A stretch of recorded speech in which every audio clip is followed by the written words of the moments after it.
جنتان، اور اس شخص کے لیے جو اپنے رب کے سامنے کھڑا ہونے سے ڈر گیا 2 باغ ہیں۔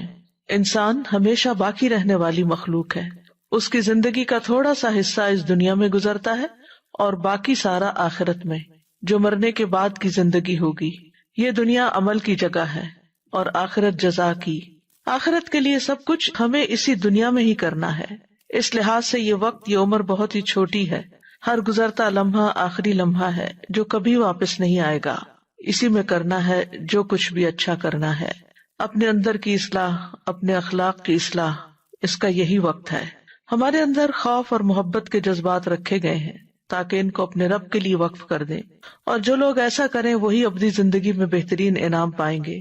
رب کا خوف کیا ہے کہ اس کو اس دنیا میں نہ دیکھتے ہوئے بھی اس طرح جئیں جیسے کہ ہم اس کو دیکھ رہے ہیں۔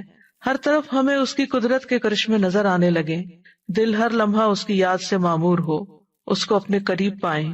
حقیقی کامیابی یہی ہے کہ اس دنیا میں اس طرح جئیں کہ مرنے کے بعد اللہ کے انعام کے مستحق قرار پائیں۔ تو یہ سورۃ الرحمن کی آیت نمبر 46 ہے، وَلِمَنْ خَافَ مَقَامَ رَبِّهِ جَنَّتَانِ، اس شخص کے لیے جو اپنے رب کے سامنے قیامت کے دن کھڑا ہونے سے ڈرتا ہے اور اس ڈر کی وجہ سے اس نے برے کام چھوڑ دیے اور جن کاموں کا اس کو حکم دیا گیا اس نے ان کی تعمیل کی، تو ایسے شخص کے لیے 2 جنتیں ہیں جن کے برتن، زیورات، عمارتیں اور ان میں تمام چیزیں جو ہیں وہ سونے کی ہوں گی۔ ایک جنت ان کو اس امر کی جزا کے طور پر عطا کی جائے گی کہ انہوں نے منع کیے ہوئے کاموں کو چھوڑ دیا تھا، اور دوسری جنت نیکیوں کی جزا ہوگی۔ تو بنیادی طور پر انسان جو اپنے رب کے سامنے کھڑا ہونے سے ڈرتا ہے وہ دراصل اللہ کی نگرانی سے ڈرتا ہے، اور جب وہ اللہ کی نگرانی سے ڈرتا ہے تو پھر وہ اچھے کام بھی کرتا ہے جو اللہ کو پسند ہیں، اور جو اللہ کو پسند نہیں ان کاموں کو چھوڑ دیتا ہے۔ جہاں تک اللہ کے سامنے کھڑے ہونے کا تعلق ہے تو ہم سب جانتے ہیں کہ قیامت کے دن ساری مخلوق اپنے رب کے سامنے کھڑی ہوگی، یوم یقوم الناس لرب العالمین۔ اور اللہ کے سامنے کھڑے ہونے سے ڈرنا کچھ چیزوں کو ہم پر لازم بھی کرتا ہے۔ نمبر 1، اللہ سے ملاقات پر ایمان لانا، یعنی اس میں پہلی چیز جو پائی جاتی ہے وہ یہ ہے کہ ہم اللہ سے قیامت کے دن ملاقات کریں گے، تو اس کا یقین ہونا جو ہے یہ بڑا ضروری ہے۔ دوسرے یہ حرام کاموں سے بچنا اور نیک اعمال کرنا۔ تیسرے یہ کہ اللہ کے سامنے کھڑے ہونے کے ڈر سے فرائض ادا کرنا۔ عبداللہ بن عباس کہتے ہیں، جو مومن اللہ کے سامنے کھڑے ہونے سے ڈرتے ہیں اور اپنے فرائض ادا کرتے ہیں تو اللہ نے ان سے جنت کا وعدہ کر رکھا ہے۔ گناہ کا ارادہ کرنے کے بعد اللہ کی یاد کی وجہ سے گناہ چھوڑ دینا، یعنی وَلِمَنْ خَافَ مَقَامَ رَبِّهِ، یعنی اس کو خیال آ جاتا ہے کہ مجھے تو اپنے رب کے سامنے کھڑے ہونا ہے، اپنے رب سے ملاقات کرنا ہے، تو میرا کیا بنے گا، اور اس طرح انسان اس برے کام کو اللہ کی نگرانی کو ذہن میں رکھتے ہوئے چھوڑ دیتا ہے اور اس کی بجائے نیکی کا رستہ اختیار کر لیتا ہے۔ ضحاک کہتے ہیں کہ یہ اس آدمی کے لیے ہے جو تنہائی میں اور ظاہر میں اللہ کی نگرانی کو ذہن میں رکھتا ہے، اور حرام میں جو کچھ سامنے آتا ہے وہ اس کو اللہ کے ڈر سے چھوڑ دیتا ہے، اور وہ جو بھی نیکی کا عمل کرتا ہے اس کو اللہ کی طرف پہنچا دیتا ہے، اور پسند نہیں کرتا کہ اس کے نیک عمل سے کوئی آگاہ ہو، یعنی وہ خفیہ طریقے سے خاموشی کے ساتھ چھپا کر نیکیاں کرتا ہے، اپنی نیکیوں کا اشتہار نہیں دیتا۔ اس کا مطلب یہ بھی ہے کہ اللہ کے ڈر سے انسان اپنی خواہشات کو ترک کر دے۔ قرآن مجید میں آتا ہے وَأَمَّا مَنْ خَافَ مَقَامَ رَبِّهِ وَنَهَى النَّفْسَ عَنِ الْهَوَى فَإِنَّ الْجَنَّةَ هِيَ الْمَأْوَى، اور رہا وہ شخص جو اپنے رب کے سامنے کھڑا ہونے سے ڈر گیا اور اس نے نفس کو خواہش سے روک لیا تو بے شک جنت ہی اس کا ٹھکانہ ہے۔ وَنَهَى النَّفْسَ عَنِ الْهَوَى، اور یہ اسی وقت ہو سکتا ہے جب انسان کے دل میں یہ یقین ہو کہ مجھے ایک دن رب کو جا کے ملنا ہے اور اس کے سامنے کھڑے ہونا ہے۔ قتادہ کہتے ہیں کہ بے شک مومن اس مقام میں اللہ کے سامنے کھڑے ہونے سے ڈرتے ہیں، وہ اللہ کے لیے عمل کرتے ہیں اور دن رات اس پر قائم بھی رہتے ہیں۔ حسن بصری کہتے ہیں کہ انہوں نے اللہ کی اطاعت کی، یعنی یہ وہ لوگ ہیں جو اللہ کی اطاعت کرتے ہیں اور اس میں خوب محنت کرتے ہیں اور ڈرتے رہتے ہیں کہ کہیں ان کے اعمال ریجیکٹ نہ کر دیے جائیں، یعنی اللہ تعالیٰ کہیں ان کو پسند نہ کرے اور قبول نہ کرے، تو اس بات کا انہیں بہت ڈر ہوتا ہے۔ وہ کہتے ہیں کہ مومن احسان اور خشیت جمع کرتا ہے، یعنی عمل میں احسان کا رویہ اختیار کرتا ہے اور دوسری طرف نیکی کرنے کے باوجود ڈرتا رہتا ہے، اور منافق بدعملی اور بے خوفی کو جمع کرتا ہے، عمل بھی کچھ نہیں کرتا اور ڈرتا بھی نہیں ہے، لیکن مومن اس کے برعکس اپنے گناہوں سے ڈرتا رہتا ہے۔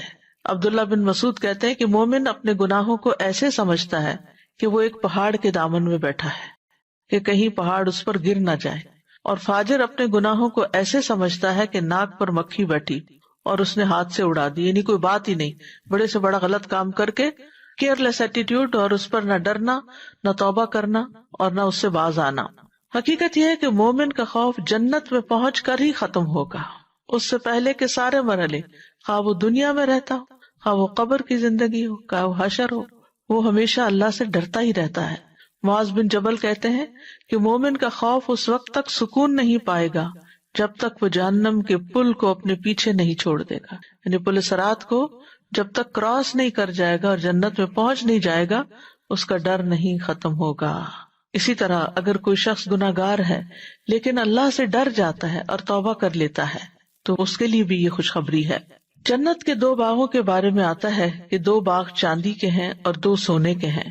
رسول اللہ صلی اللہ علیہ وسلم نے فرمایا، جنت میں 2 باغ چاندی کے ہوں گے اور جن کے برتن اور تمام دوسری چیزیں چاندی کی ہوں گی، اور 2 سونے کے باغ ہوں گے جن کے برتن اور تمام دوسری چیزیں سونے کی ہوں گی۔ اب ہر ایک کو اپنے مرتبے کے مطابق وہ 2 باغ ملیں گے جس کا وہ مستحق ہوگا، لیکن اس کے لیے اللہ کا خوف، اللہ کا ڈر ضروری ہے۔ خوف کا لفظی مطلب ہوتا ہے گھبرانا، ڈرنا، اور اصطلاحی معنوں میں کسی ظنی یا یقینی علامت کی وجہ سے کسی ناپسندیدہ چیز کے واقع ہونے کی توقع رکھنا، کہ کوئی ناپسندیدہ چیز نہ پیش آ جائے، اور اس کی ضد امن ہے، اور اس کو دنیاوی اور اخروی دونوں کاموں میں استعمال کیا جاتا ہے۔ جرجانی کہتے ہیں خوف سے مراد کسی ناپسندیدہ چیز کے واقع ہونے کی توقع رکھنا ہے۔ ایک اور قول ہے خوف والی چیز کو یاد کرنے سے دل کا بے چین ہو جانا اور حرکت کرنا۔ ایک اور قول یہ ہے کہ دل کا اس بات سے ڈر جانا کہ کہیں اس کو ناپسندیدہ چیز نہ پہنچ جائے اور پسندیدہ چیز اس سے چلی نہ جائے، یعنی دونوں طرح کا ڈر ہوتا ہے کہ کہیں کوئی مس ہیپ نہ ہو جائے اور کہیں جو میرے پاس نعمتیں ہیں ان کا زوال نہ ہو جائے۔ خوف کی کئی قسمیں ہیں۔ خوف کے لیے لفظ خوف استعمال ہوتا ہے، اشفاق ہوتا ہے، خشیت ہوتی ہے، وجل ہوتا ہے، رہبت، ہیبت، یہ سارے الفاظ جو ہیں ملتے جلتے ہیں اور قرآن مجید میں استعمال بھی ہوئے ہیں۔ تو خوف سے مراد یہاں دل کا بے قرار ہونا اور حرام کا ارتکاب کرنا یا واجب چھوڑ دینے کے یا مستحب کاموں میں کوتاہی کرنے کی وجہ سے اللہ سے سزا کا خوف رکھنا، کہ اگر میں نے غلط کیا یا جو کرنا چاہیے وہ نہیں کیا یا پسندیدہ کاموں میں کوتاہی کی تو پھر میرا کیا بنے گا۔ اشفاق وہ ڈر ہوتا ہے کہ انسان ڈرتا ہے کہ اللہ نیک عمل قبول نہیں کرے گا، پھر نفس حرام کاموں سے رک جاتا ہے اور بھلائی کے کاموں کی طرف جلدی کرتا ہے۔ خشیت جو ہے یہ خوف سے زیادہ خاص ہے۔ خشیت اللہ کا ایسا خوف ہے جس کے ساتھ اللہ جل وعلا کی صفات کا علم ہوتا ہے۔ اسی لیے کہا جاتا ہے انما یخشی اللہ من عبادہ العلماء، کہ اللہ سے تو اس کے بندوں میں سے صرف جاننے والے ہی نہیں، جو اللہ کی معرفت رکھتے ہیں، اللہ کو پہچانتے ہیں، وہی ڈرتے ہیں۔ صحیح حدیث میں آتا ہے رسول اللہ صلی اللہ علیہ وسلم نے فرمایا، خبردار، اللہ کی قسم میں تمہاری نسبت اللہ سے زیادہ ڈرنے والا ہوں اور تم سب سے زیادہ تقوی رکھنے والا ہوں۔ وجل کہتے ہیں دل کی کپاہٹ کو، اور ایسی ہستی کو یاد کر کے ٹکڑے ٹکڑے ہو جانا جس کی سلطنت اور اس کی سزا سے خوف کھایا جاتا ہو، یعنی سخت ڈر کسی بڑی ہستی کا کہ جس سے یہ ہوگا کہ انسان کا دل پاش پاش ہونے لگے۔ رہبت کہتے ہیں ناپسندیدہ چیز سے بھاگ جانے کو، اور ہیبت کہتے ہیں وہ خوف جس کے ساتھ اس ہستی کی تعظیم اور بڑائی ملی ہوئی ہو۔ ابن قیم کہتے ہیں پس عام مومن خوف رکھتے ہیں، اور علماء اور اللہ کی معرفت رکھنے والے خشیت رکھتے ہیں، اور اللہ سے محبت کرنے والے ہیبت رکھتے ہیں، اور اللہ کے مقربین اللہ کی تعظیم کرتے ہیں۔ عام لوگ ڈرتے ہیں، علماء معرفت رکھنے والی خشیت رکھتے ہیں، اور اللہ سے محبت کرنے والے ہیبت کا شکار ہوتے ہیں، یعنی اللہ تعالیٰ کی تعظیم بھی ہوتی ہے لیکن ہیبت، اور اللہ کے جو مقربین ہوتے ہیں وہ ڈر کے ساتھ ان کے اندر اللہ کی عظمت کا احساس ہوتا ہے۔ اور جتنا انسان کے دل میں اللہ کی معرفت کا علم ہوتا ہے اتنا ہی اس کے دل میں اللہ کا خوف اور خشیت ہوتی ہے۔ تو اللہ سبحانہ وتعالیٰ سے ڈرنے کے 2 مقامات ہیں، ایک ہے عام لوگوں کا خوف اور ایک ہے صاحب معرفت کا خوف۔ جو پہلا خوف ہے وہ اللہ کے عذاب سے ڈرنے کا ہے، اور یہ عام لوگوں کا خوف ہے، اور خوف کی یہ قسم جنت اور جہنم پر ایمان لانے کی وجہ سے ہوتی ہے، اور اس بات پر ایمان لانا کہ جنت اور جہنم اطاعت اور نافرمانی کا بدلہ ہے۔ نمبر 2، اللہ کو پہچاننے والوں کا خوف، یہ ہے اللہ کی ذات سے خوف کھانا، کیونکہ ان کو یہ 3 لفظ ہی کافی ہیں۔ وَيُحَذِّرُكُمُ اللَّهُ نَفْسَهُ، اللہ تمہیں اپنے آپ سے ڈراتا ہے۔ یہی وجہ ہے کہ حدیث میں آتا ہے، حضرت عائشہ کہتی ہیں کہ نبی صلی اللہ علیہ وسلم نے کوئی کام کیا اور لوگوں کو بھی وہ کرنے کی اجازت دی، لیکن کچھ لوگوں نے اس سے پرہیز کرنا اچھا خیال کیا۔ ان کا یہ رویہ نبی صلی اللہ علیہ وسلم کو پہنچا تو آپ نے خطبہ دیا، اللہ کی حمد و ثنا بیان کی، پھر فرمایا ان لوگوں کو کیا ہو گیا ہے جو اس کام سے پرہیز کرتے ہیں جسے میں نے خود کیا ہے۔ اللہ کی قسم میں اللہ کو ان سے زیادہ جاننے والا ہوں اور ان سب سے زیادہ اللہ سے ڈرنے والا ہوں۔ اور اللہ تعالیٰ کا فرمان ہے انما یخشی اللہ من عبادہ العلماء، کہ اللہ سے تو اس کے بندوں میں سے صرف جاننے والے ہی ڈرا کرتے ہیں، کیونکہ جب ان کے لیے اپنے رب کی معرفت اور اس کے اسماء و صفات کی تکمیل ہو جاتی ہے تو وہ دل پر خوف کے طور پر اثر انداز ہوتی ہے، پھر یہ خوف اعضاء پر عمل کی صورت میں آتا ہے۔ یعنی جب وہ اپنے رب کی معرفت حاصل کر لیتے ہیں، پہچان جاتے ہیں، تو پھر ان کے اوپر ایسا ڈر آتا ہے جو عمل میں بدل جاتا ہے، وہ صرف ڈر نہیں رہتا۔ ابن رجب کہتے ہیں کہ واجب خوف کی مقدار وہ ہے جو انسان کو فرائض کے ادا کرنے اور حرام کاموں سے بچنے پر آمادہ کر دے۔ یعنی اتنا خوف ہر ایک کے اندر ہونا چاہیے کہ جس کی وجہ سے انسان اپنے فرائض پورے کرے اور حرام کاموں سے بچے۔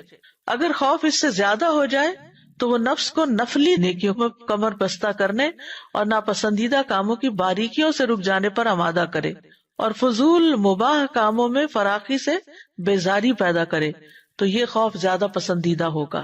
اللہ کا ایسا خوف جو پسندیدہ نہیں۔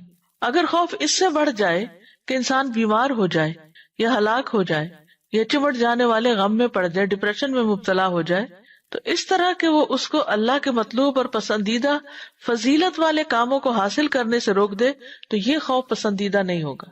یعنی اللہ کا وہ ڈر پسندیدہ ہے جس کے بعد انسان کیا کرتا ہے، اللہ کی عبادت میں لگ جاتا ہے، اور وہ خوف ناپسندیدہ ہے کہ جس کی وجہ سے وہ کچھ کرنے کے قابل نہیں رہتا۔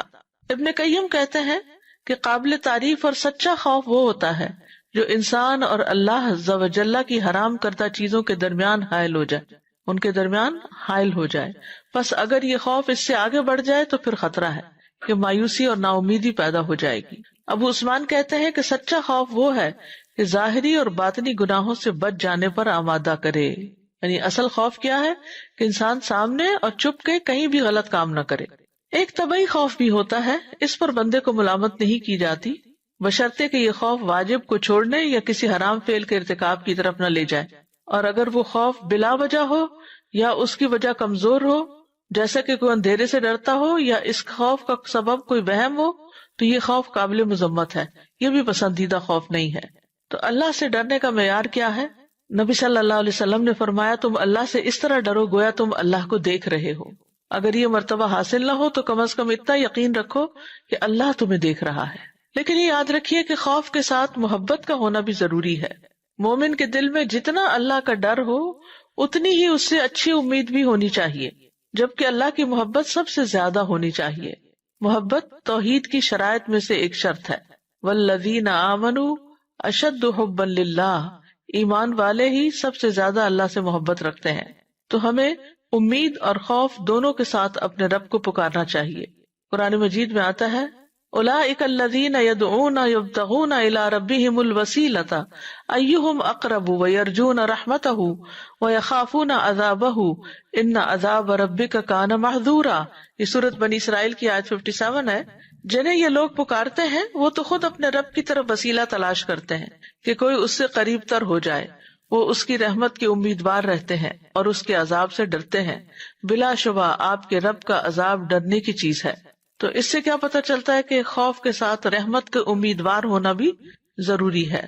پیغمبروں کی صفت آئی ہے انہم کانوا یسارعون فی الخیرات ویدعوننا رغبا ورہبا وکانوا لنا خاشعین۔ بے شک وہ نیکیوں میں جلدی کرتے تھے اور ہمیں رغبت اور خوف سے پکارتے تھے اور وہ ہمارے ہی لیے عاجزی کرنے والے تھے۔ پھر یہ کہ خوف کے ساتھ مٹھاس اور اطمینان کا ہونا بڑا ضروری ہے۔ یعنی مومن جب اللہ سے ڈرتا ہے تو اس کے اندر کڑواہٹ نہیں آتی بلکہ ایمان کی حلاوت آتی ہے۔ اللہ تعالیٰ فرماتے ہیں وَادْعُوهُ خَوْفًا وَطَمَعًا، ان رحمت اللہ قریب من المحسنین، اسے خوف اور طمع سے پکارو، بے شک اللہ کی رحمت نیکی کرنے والوں کے قریب ہے۔ پھر یہ کہ اللہ کا خوف ہمیں اللہ کے قریب کرتا ہے۔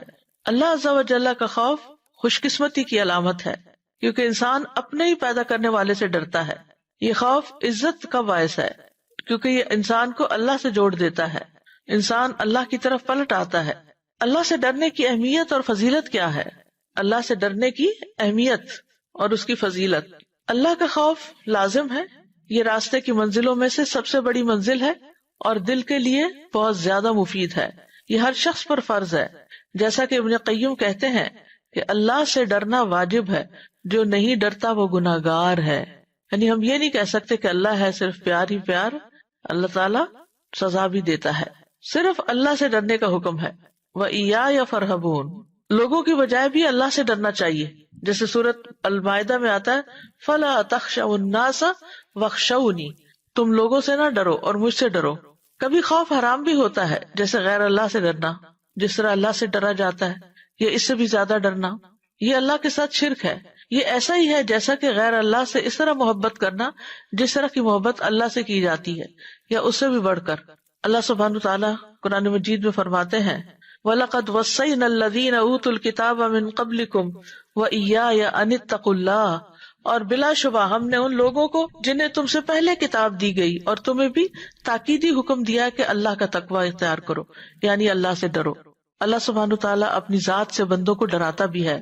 سورۃ الزمر میں آتا ہے لَهُم مِّن فَوْقِهِمْ ظُلَلٌ مِّنَ النَّارِ وَمِن تَحْتِهِمْ ظُلَلٌ ذَلِكَ يُخَوِّفُ اللَّهُ بِهِ عِبَادَهُ يَا عِبَادِ فَاتَّقُونِ، ان کے لیے ان کے اوپر سے آگ کے سائبان ہوں گے اور ان کے نیچے سے بھی سائبان ہوں گے، یہ ہے وہ جس سے اللہ اپنے بندوں کو ڈراتا ہے، اے میرے بندو پس تم مجھ سے ہی ڈرو۔ ابن کثیر کہتے ہیں کہ اللہ اس جہان کی خبریں اس لیے بیان فرماتا ہے تاکہ اس سے بندوں کو ڈرائے، تاکہ وہ حرام اور گناہ کے کاموں سے بچ جائیں۔ یا عبادی فتقون، یعنی میری گرفت، میری سزا اور میرے عذاب سے ڈرتے رہیں۔ اللہ اپنے بندوں کو ڈرانے کے لیے کچھ نشانیاں بھیجتا ہے۔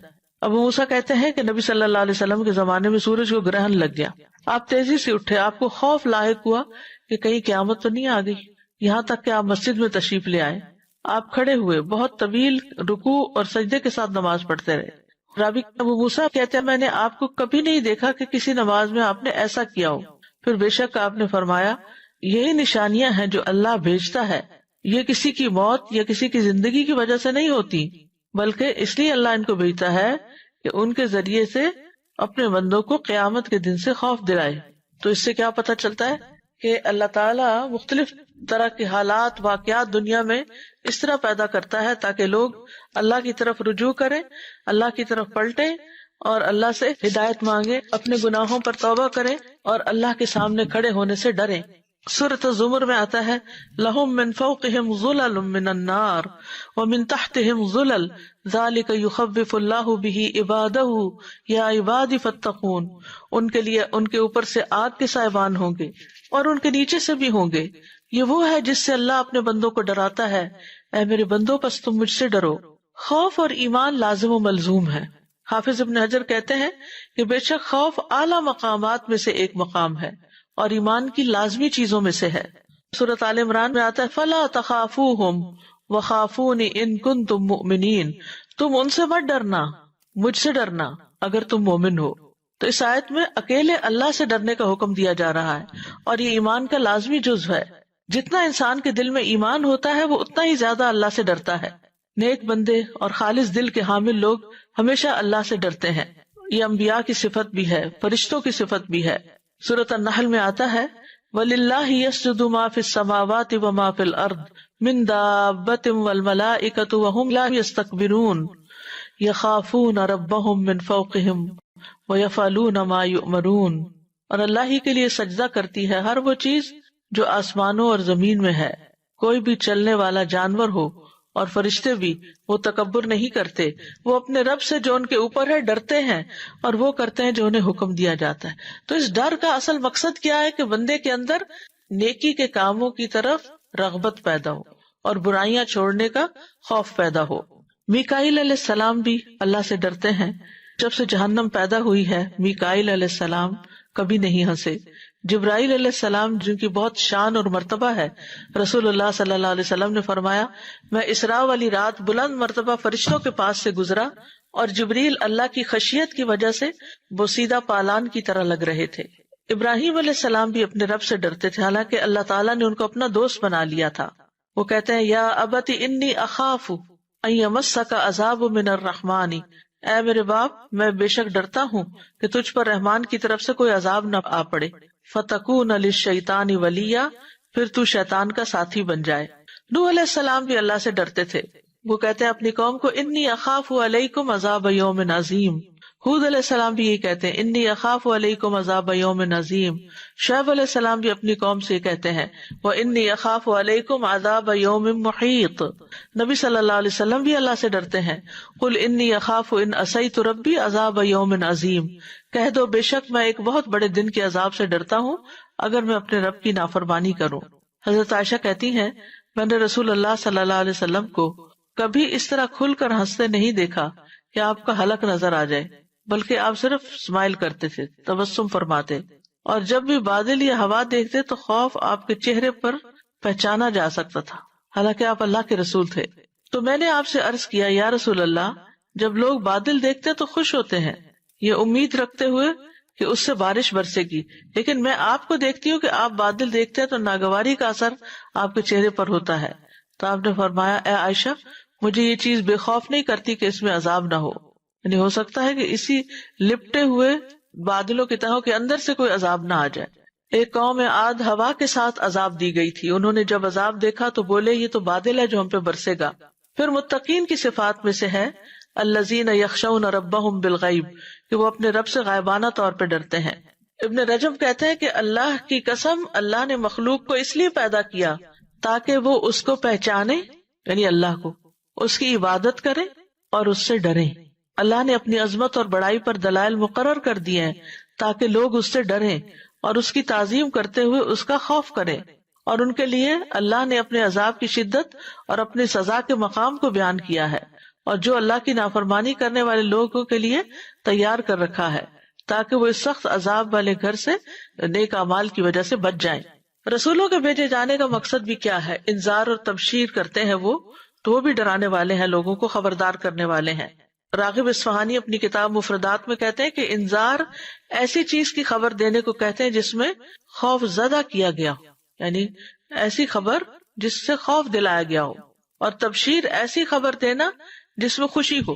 تو اللہ کا قرب پانے کے لیے ضروری ہے کہ انسان اللہ سے ڈرے بھی۔ فرمایا ان اکرمکم عند اللہ اتقاکم، اللہ کے نزدیک سب سے زیادہ عزت والا وہی ہے جو تم میں سب سے زیادہ ڈرنے والا ہے۔ مقرب لوگوں کے اندر خوف کی کثرت ہوتی ہے، شدت ہوتی ہے۔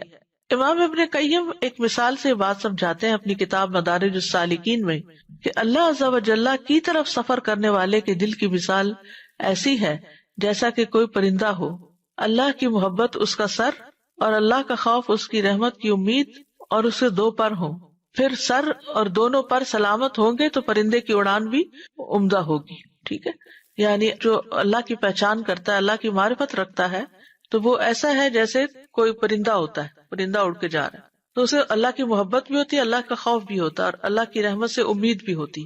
تو تین چیزیں ہو گئی، محبت، خوف اور امید۔ کہتے اگر سر کاٹ دیا جائے تو پرندہ مر جائے گا، اور اگر اس کے بازو کھو جائے تو ہر شکاری اور ہر توڑ پھوڑ کرنے والے کا نشانہ بن جائے گا۔ اللہ کی محبت سے مراد اس کا سر ہے، تو سر کاٹ دیا، محبت ختم، پرندہ ہی مر جائے گا۔ اس کی خوف اور اس کی رحمت کی امید اس کے دونوں پر ہے، اگر یہ نہ رہے تو وہ اڑ ہی نہیں سکتا، اور پھر اگر یہ سب چیزیں سلامت ہوں گی تو پرندے کی اڑان بہتر ہوگی، یعنی اطاعت تیز تر ہوگی۔ سلف صالحین بھی اللہ سے ڈرا کرتے تھے۔ حضرت عمر کہتے ہیں کہ اگر کوئی آسمان سے اعلان کرنے والا اعلان کرے کہ اے لوگو تم سب لوگ جنت میں جا رہے ہو، صرف ایک آدمی نہیں جائے گا، تو مجھے ڈر ہوگا کہ کہیں وہ میں ہی نہ ہوں۔ ابن عمر کہتے ہیں کہ عمر رضی اللہ عنہ کا سر میری ران پہ تھا جب وہ فوت ہوئے، تو انہوں نے مجھے کہا میرا سر نیچے رکھ دو، تو میں نے ان کا سر زمین پر رکھ دیا۔ پھر انہوں نے کہا اگر اللہ مجھ پر رحم نہ کرے تو میرے اور میری ماں کے لیے بربادی ہو، یعنی اللہ کی رحمت ہوگی تو ہی ہم پار لگیں گے۔ اللہ کے خوف کے فائدے کیا ہیں؟ نمبر 1، کامیابی ملتی ہے، دنیا میں بھی آخرت میں بھی۔ پھر نجات ملتی ہے۔ رسول اللہ صلی اللہ علیہ وسلم نے فرمایا 3 چیزیں نجات دینے والی ہیں، جن میں سے ایک چھپے اور ظاہر، اللہ کا ڈر، اللہ کی خشیت۔ پھر اللہ کے ڈر کی وجہ سے گناہ چھوڑنے پر نیکی لکھ دی جاتی ہے۔ اللہ کے خوف سے بہنے والے آنسو جو ہیں وہ اللہ تعالیٰ کو بہت زیادہ پسند ہیں۔ فرمایا اللہ کے نزدیک 2 قطروں اور 2 نشانوں سے زیادہ کوئی چیز محبوب نہیں۔ ایک وہ قطرہ جو اللہ کے خوف سے آنسو بن کر نکلے، یعنی جو اللہ کے ڈر سے روتا ہے انسان، تو اس کا یہ جو آنسو گرتا ہے یہ اللہ تعالیٰ کو بہت محبوب ہے۔ اور دوسرا وہ خون کا قطرہ جو اللہ کی راہ میں بہہ جائے۔ پھر اللہ سے ڈرنے والوں کے لیے وعدہ کیا گیا کہ انہیں زمین پر اقتدار ملے گا۔ اللہ سے ڈرنے کی مناسبت